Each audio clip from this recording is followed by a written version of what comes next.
Hey, my name is Henry.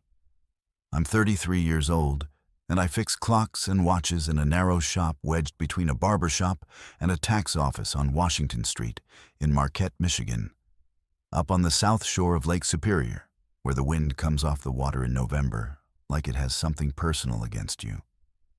The shop was my grandfather's trade before it was mine.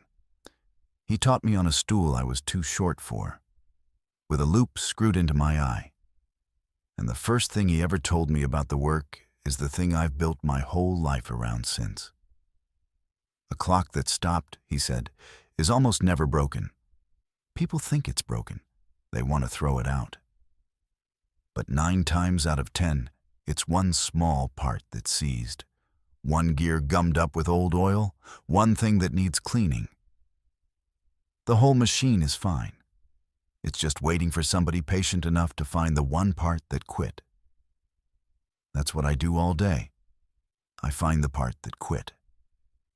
I open the backs of mantel clocks that haven't run since Eisenhower, and I clean and oil and shim and adjust. And I listen, because a clock will tell you what's wrong with it if you hold it up to your ear and stop expecting it to be quiet. I wind grandfather clocks for widows who can't reach the weights anymore. I size watch bands. I replace a battery and pretend it's complicated, so the man across the counter doesn't feel foolish for not doing it himself. That's the whole of my days. I open the shop at 9. I work alone with the radio low. I eat lunch standing up at the bench. I close at 5:30. I walk the 8 blocks home along the lake whether it wants me to or not. And I heat up something in a quiet apartment. And I go to bed early because there's nothing to stay up for. The shop's bell over the door rings more than my phone does. I'll leave it at that. My mother died 2 years ago, in February. I got the call right here at the bench, a pocket watch open in front of me, a customer's watch, a railroad-grade Hamilton with a cracked balance staff. I never finished it. The man came back, I refunded him, and I put the watch in a drawer, still open, still in pieces. And it's been in that drawer for 2 years, because some jobs you start and then something happens, and you just can't bring yourself to close them back up. My mother raised me by herself. She used to call the shop at 4 o'clock every single afternoon just to ask if I'd eaten. And I used to be a little short with her about it because I was busy. And now it's 4 o'clock about 365 days a year, and the phone doesn't ring at 4 anymore. And I'd give a great deal to be short with her one more time. I'll tell you my fault, because my grandfather always said a man who fixes things for a living usually can't fix the one thing that's wrong with himself.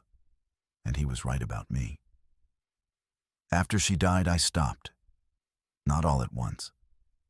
I just stopped answering. I stopped going to things. I let the people who tried to reach me get tired of reaching. I told myself I liked the quiet, that I was the kind of man who didn't need much.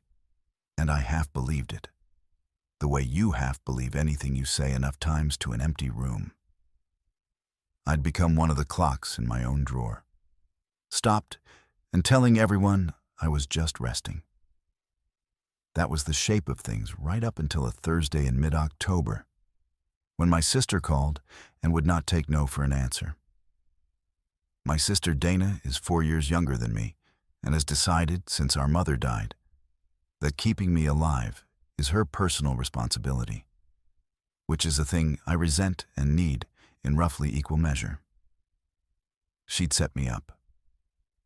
A friend of hers from the library, a woman named Rachel, divorced, kind, my age. Dinner at Bellamy's downtown, 7 o'clock, that Thursday. I said no 4 different ways, and Dana ignored all 4 of them and texted me the reservation like the matter was closed, and then she texted again. She has dark hair, and she said she'd wear a green coat. Be nice. Ask her questions. Do not talk about clocks the entire time. I almost didn't go. I sat in my truck in the lot behind Bellamy's for 11 minutes with the heater running, telling myself I'd just go in, be polite, leave early, and report back that I'd tried. That was the entire plan. Show up, get through it, get home to the quiet. I was already gone before I walked in the door, the way I'd been gone from everything for 2 years. Bellamy's was warm and full and loud in the good way, forks and glasses and people laughing 2 tables over. And I stood in the entrance, feeling like a watch dropped into a room full of people and out of place. I was looking for a woman in a green coat. I scanned the room too fast, the way you do when you're nervous and you just want the looking to be over. And I saw a corner table, a woman sitting alone, and the back of her chair had something green draped over it, a green wrap. And I thought, that's her. And I walked straight over and pulled out the chair across from her and sat down before I'd really looked at her face. "You must be Rachel," I said, all in a rush. "I'm Henry. I'm so sorry I'm late. I was sitting in my truck like an idiot working up the..."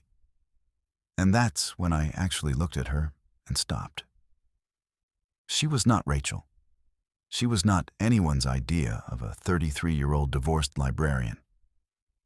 She was somewhere in her 60s, with silver hair that had been freshly set in soft waves, the kind of set you only get if you go to a salon on purpose, for an occasion. She wore a good wool dress the color of dried lavender and a small pearl brooch pinned at the collar, the kind a woman doesn't buy for herself.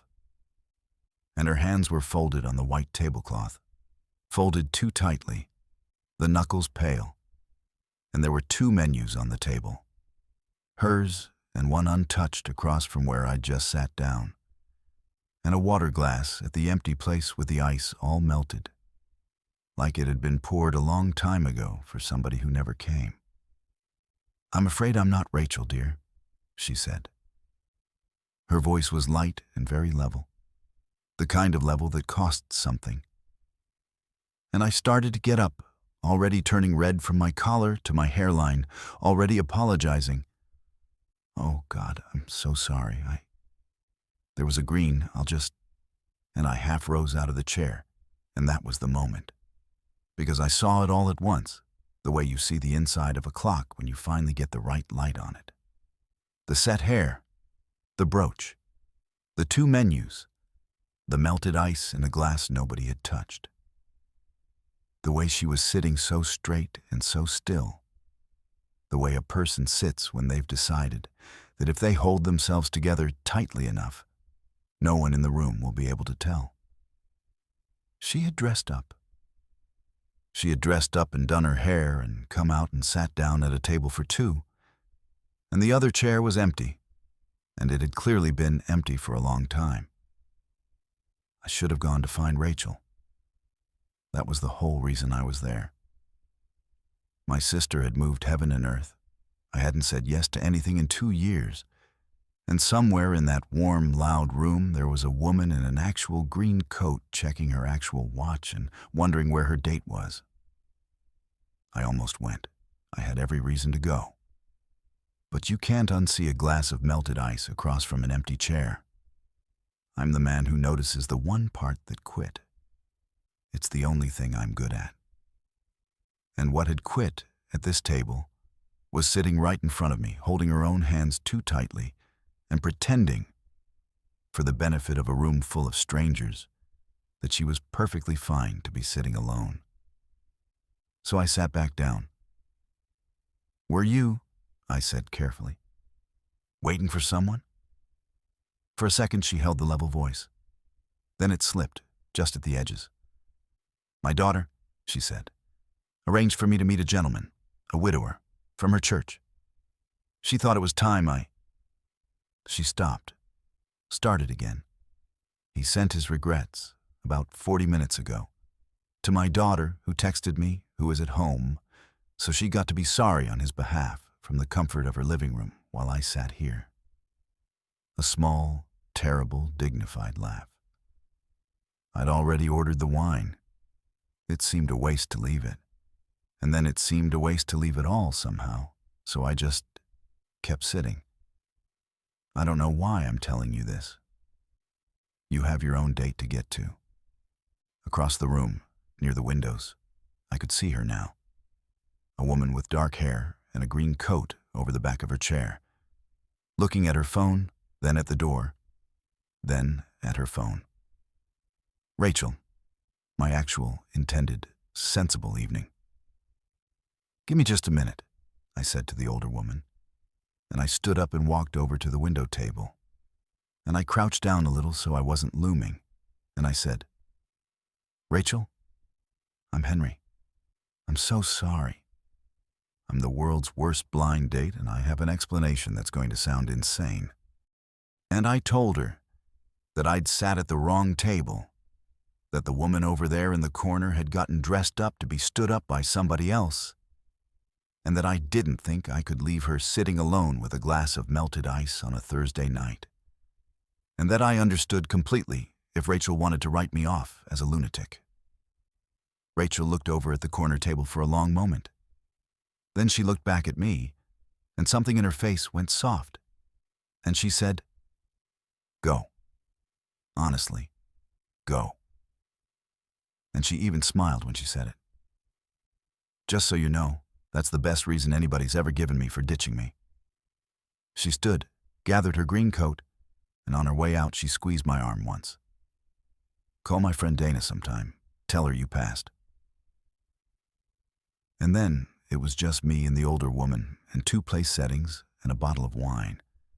And I came back and sat down across from her in the empty chair, and I picked up the untouched menu.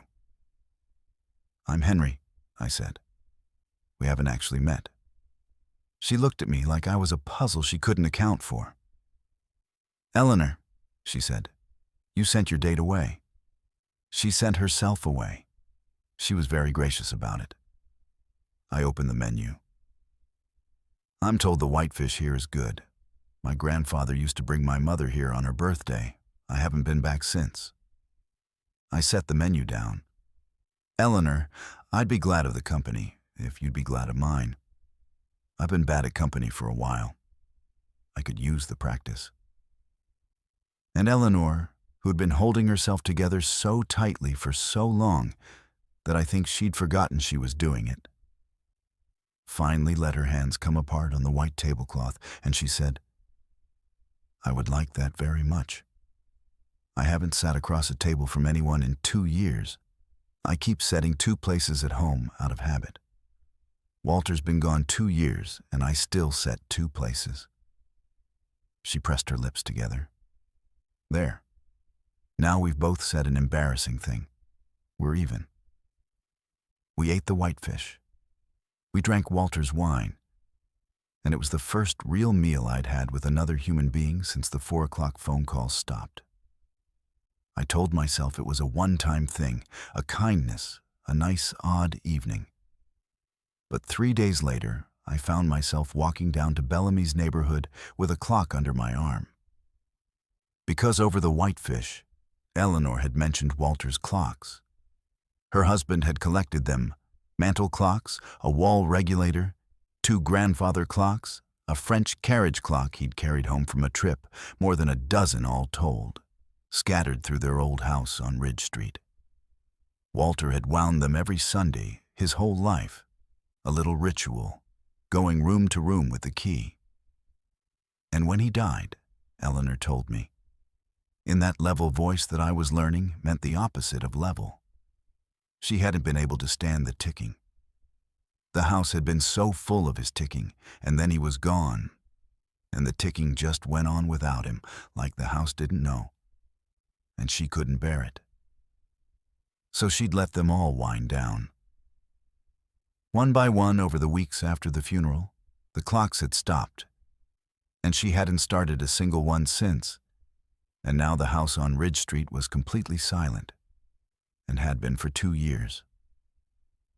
"That's a terrible thing for a clock man to hear, isn't it?" she'd said, almost smiling.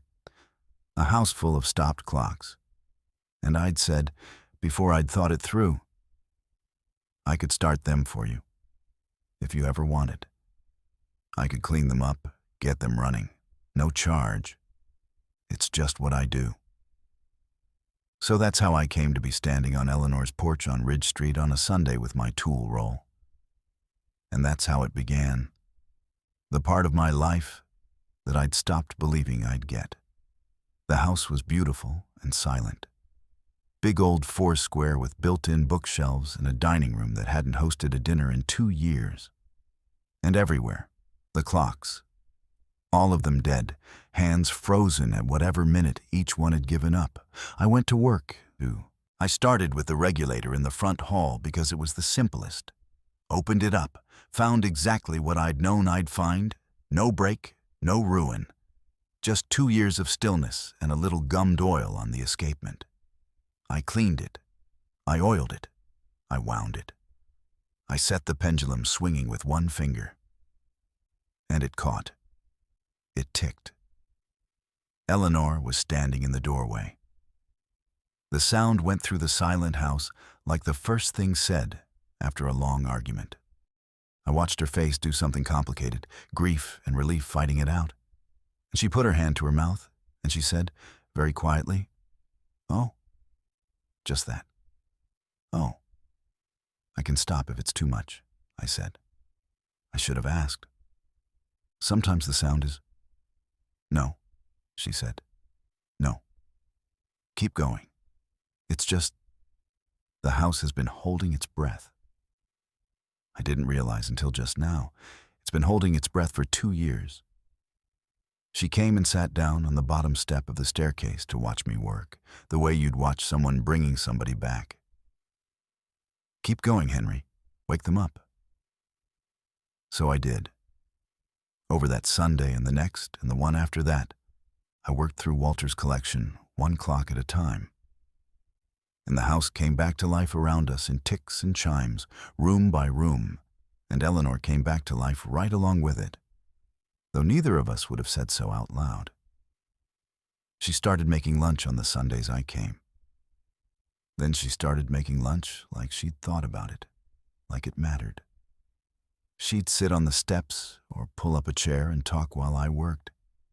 And she was nothing like the careful, tightly folded woman from the restaurant.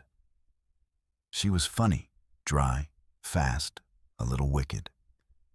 She'd been a school teacher for 31 years, 4th grade, and she had a teacher's complete lack of patience for nonsense. And she knew clocks. That surprised me, and I shouldn't have let it.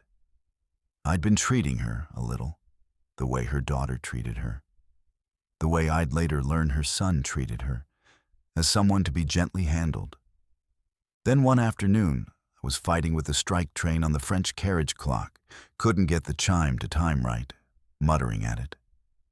And Eleanor said from her chair, without looking up from her tea, "The rack's catching on the snail." Walters did the same thing.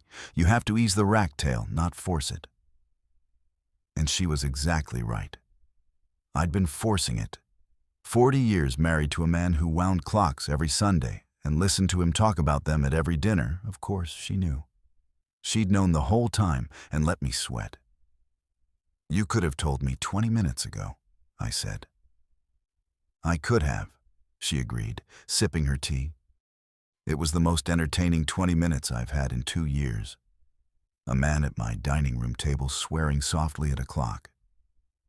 Walter, may he rest, would have wept with joy. That was the afternoon I stopped handling her and started just being with her. And it was a better afternoon than I'd had in longer than I could count. There was a line she said once, on about the 4th Sunday, that I've turned over in my head 100 times since. I'd apologized for taking so long with the collection, said I'd have had them all done faster, but I kept finding reasons to take it slow. And Eleanor looked at me, and she said, "Henry, you're not slow. You're just finally somewhere you don't want to leave. There's a difference." It took me 2 years to tell the difference about my own kitchen. She went back to her tea. "Take all the Sundays you need." The wound came up on a Sunday in November, when the lake had gone the color of pewter and the light died at 4:30, and the house ticked all around us like a heart that had decided to keep going after all.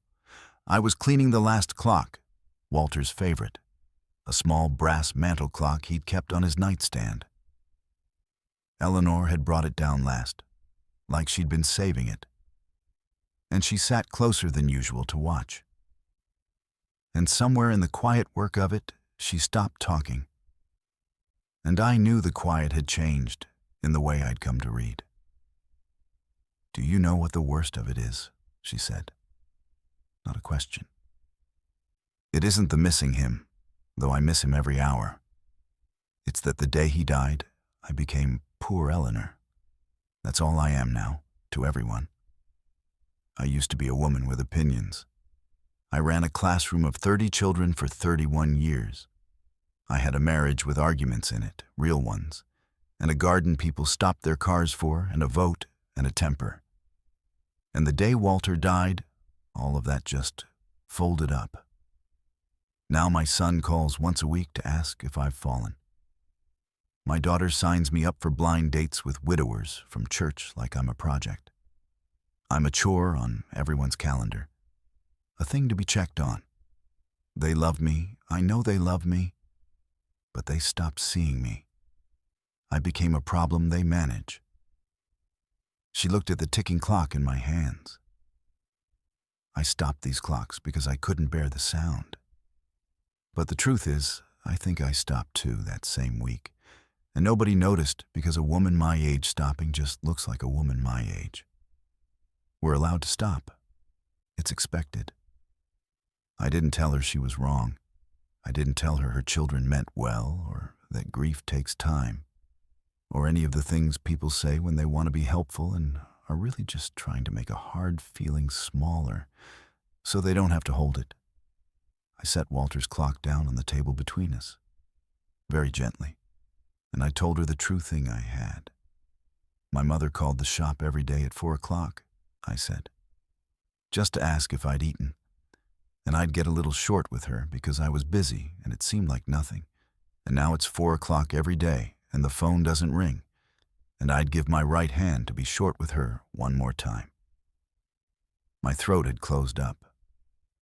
I pushed the words through it anyway. There's a watch in a drawer at my shop I've never finished.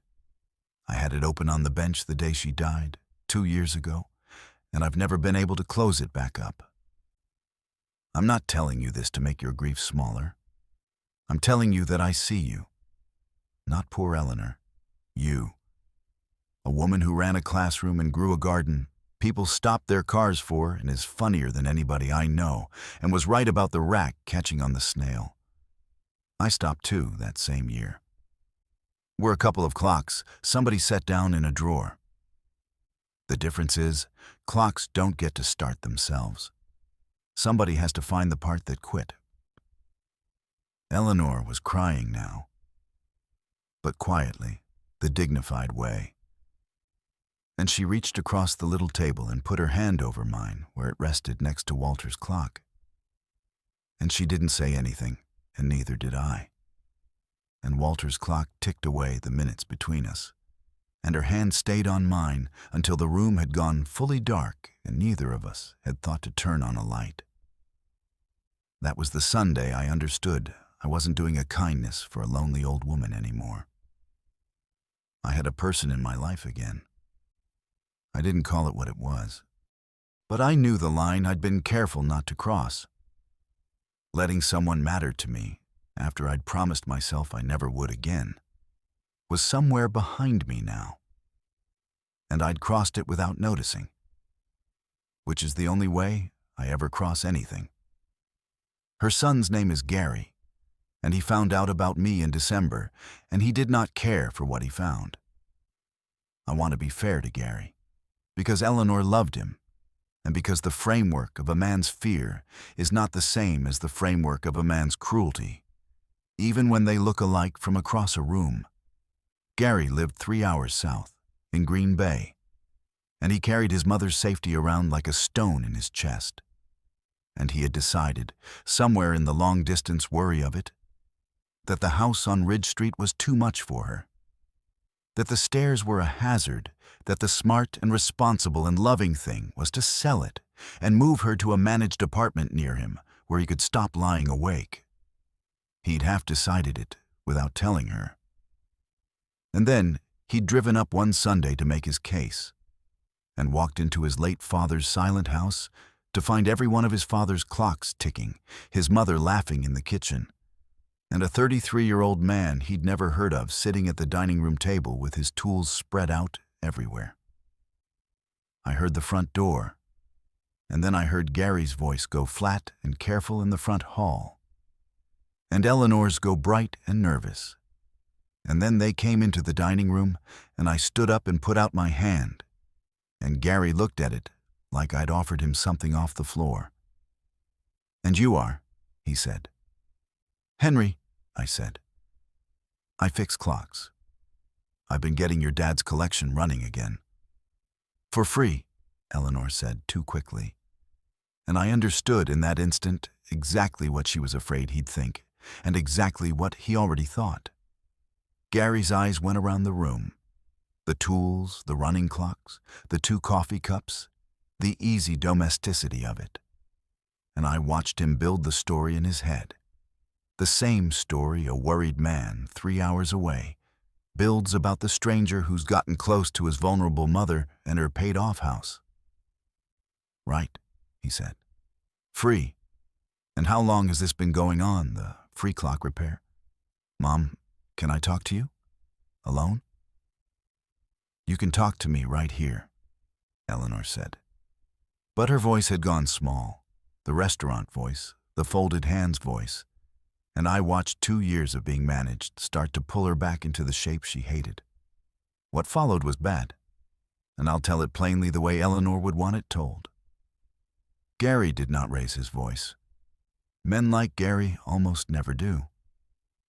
He talked about the stairs and the cost of the roof and a brochure for a place called Lakeview Terrace he had in his car, and how he'd been worried sick and how he didn't want to say it, but somebody had to be the adult here. And how, and this is the one that did it, how he just thought it was strange, frankly, that a young man would spend his Sundays fixing an old woman's clocks for nothing. And what exactly did I get out of it? And he hoped, for everyone's sake, that nobody was being taken advantage of. He said it gently. He said it like concern. He said it standing in his dead father's dining room while his mother stood there with her hands folding back up in front of her. And he made her, in the space of about 4 minutes, into poor Eleanor again. A problem to be managed. A woman who couldn't be trusted to know who was kind to her and who wasn't. I didn't raise my voice. I just stopped working and stood still. "I get a friend out of it," I said. "That's the whole transaction. Your father's clocks are worth maybe a few $100s all told, and they needed running, and your mother is the best company I've had in 2 years. That's it. That's the con. But it wasn't my line that mattered, and I knew it wasn't. And I made myself step back and let the floor be hers, because she didn't need me to save her. She'd been surviving longer than I'd known her." And Eleanor's hands came apart. "Gary." She said his name the way I imagined she'd said it across 31 years of 4th-grade classrooms, the way that stops a room. "Sit down. No, you'll stand and you'll listen, because I have something to say, and I've been too polite to say it for 2 years, and I'm finished being polite." Gary sat. "I am 64 years old. I am not lost. I am not failing. I have not fallen. I taught children to read for 31 years, and I can still climb my own stairs, and I am perfectly capable of knowing the difference between a man who was using me and a man who started my clocks because I told him I missed the sound. You want to talk about strange? I'll tell you what's strange. What's strange is that my own son drove 3 hours to tell me my life is a hazard, and a near stranger drove 8 blocks every Sunday to wind it back up. One of you brought a brochure. One of you brought the house back to life. Look around this room and tell me which one of you was taking something from me." The clocks ticked. Nobody said anything. Then a neighbor's voice came from the front door, which Gary had left open.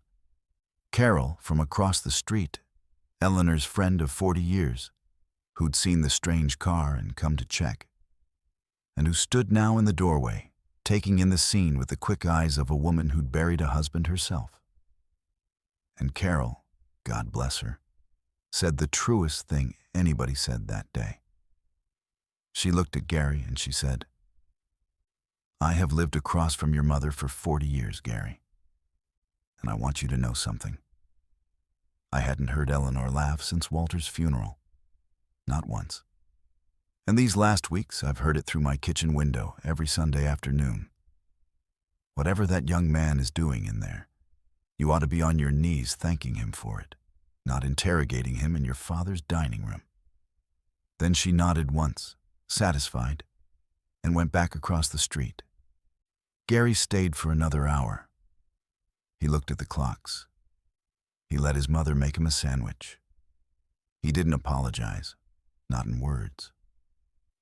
Men like Gary rarely manage the word. But I watched the story in his head come apart, watched him see his mother for the first time in 2 years as a woman standing in a ticking house, rather than a problem standing in a falling one. When he left, he shook my hand for real, and he took the Lakeview Terrace brochure with him, folded up small, and I never heard another word about it. After Gary's car pulled out, the house was very quiet under the ticking. The spent kind of quiet that comes after something gets said that should have been said long ago. Eleanor sat down at the dining room table where my tools still were and put her face in her hands for a moment. And I sat down across from her, in the chair I'd sat in the first night. And I made myself say the thing I'd been carrying since November, because I'd promised myself I wouldn't be the man who lets the key get set on the counter without ever saying the sentence. I have to tell you something, and I have to say the worst part first, or I'll lose the nerve. She looked up. I went to that restaurant in October, planning to leave early. I'd already decided. I sat in my truck for 11 minutes, working up the will to go in and be polite and get out fast, because that's what I'd turned into. After my mother died, I quit. I stopped answering my phone. I let everybody who loved me get tired of trying, and I told myself I liked the quiet. I'd become one of the clocks in my own drawer. Stopped, telling everybody I was just resting. I sat down at your table by accident. The wrong table. And I almost got back up. My throat had done its closing thing. But here's what I need you to know. Because Gary said it out loud and made it ugly, and I won't let it stay ugly. I didn't keep coming back here out of pity, or for Walter's clocks, or because I'm a kind person. I'm not especially kind. Ask my sister. I kept coming back because somewhere in the middle of starting your clocks, you started mine. I'd stopped, Eleanor. 2 years stopped. And you're the one who found the part that quit. You did that. So when your son asks what I get out of it, I get my life back. That's what I get. I just didn't know how to say it until somebody made it sound like a crime. Eleanor looked at me for a long moment, and the house ticked all around us. Every one of Walter's clocks awake and keeping time, and her eyes were bright and overfull. But she didn't let the tears fall, the way she never let them fall. And what she said was the thing I'd carried with me out of that restaurant and will carry the rest of my life. "Henry," she said, "do you know what it feels like in here?" She pressed her hand flat to the front of her lavender dress. "It feels like the whole house used to, holding its breath." And then one Sunday, a man I'd never met sat down at the wrong table because he couldn't stand to see a glass of melted ice. And he started my clocks, and he started me. And I have to tell you, her voice finally broke, just slightly. Just at the one word, "I feel alive again." That's the only way I know to say it. I went 2 years feeling like a thing that had been set down somewhere and forgotten.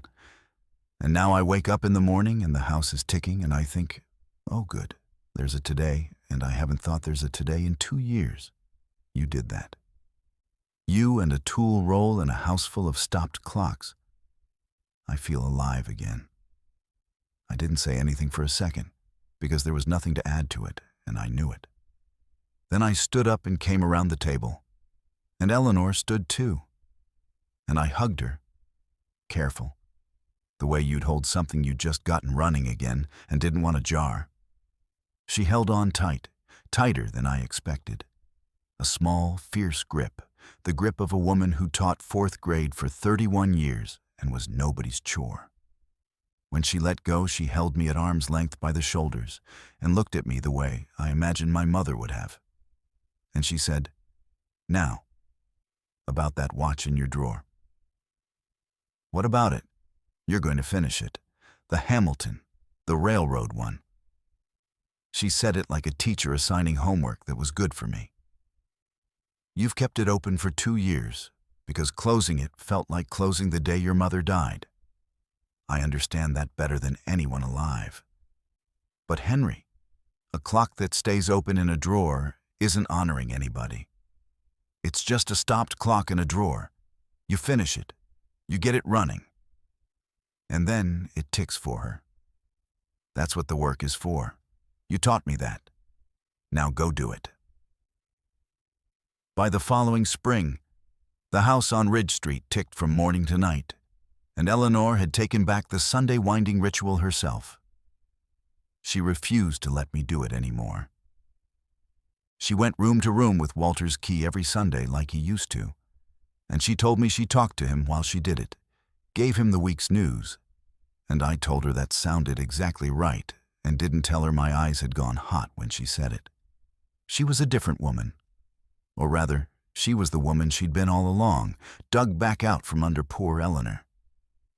She'd planted the garden again, the one people stopped their cars for.